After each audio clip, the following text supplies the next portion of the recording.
ಆವರಿಸಿಕೊಂಡು ಒಳನೆರೆದು ಮಿಹುದಂತೆ ಭಾವಕ್ಕೊಳಪಡದಂತೆ ಆ ಅಳತೆಗಳ ಒಡದಂತೆ ಆ ವಿಶೇಷಕ್ಕೆ ನಮಿಸೋ ಮಂಕುತಿಮ್ಮ. ಪ್ರಪಂಚನ ಎರಡು ಭಾಗ ಮಾಡ್ತಾರೆ, ಜೀವ ಮತ್ತೆ ಜಡ ಅಂತ. ಜೀವ ಅಂದ್ರೇನು? ಒಂದು ಶಕ್ತಿ ಇರುವಂತಹ ನಮ್ಮಂತಹ ಪ್ರಾಣಿಗಳು.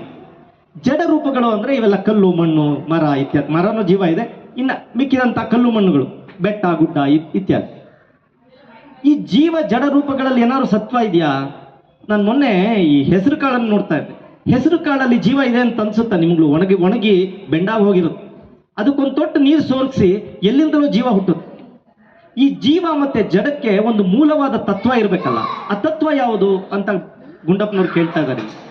ಈ ಜೀವ ಜಡ ರೂಪಗಳನ್ನ ಯಾವುದೋ ಒಂದು ಆವರಿಸಿಕೊಂಡು ಒಳೆ ನೆರೆದು ಮೆಹುದಂತೆ ಭಾವಕ್ಕೊಳಪಡದಂತೆ ಅಳತೆಗಳಬಡದಂತೆ.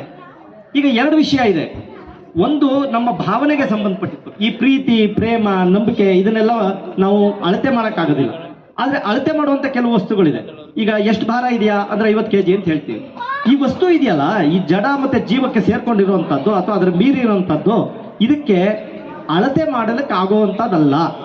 ಅಳತೆ ಗೊಡಬಡದಂತೆ ಆ ವಿಶೇಷಕ್ಕೆ ನಮಿಸೋ ಮಂಕುತಿಮ್ಮ ಅಂತ ಈ ಕವನದಲ್ಲಿ ಹೇಳ್ತಾ ಇದ್ದಾರೆ. ಮುಂದಿನ ಕವಿತೆಯನ್ನ ನಮ್ಮ ಅವನಿಯವರು ಹೇಳ್ತಾರೆ.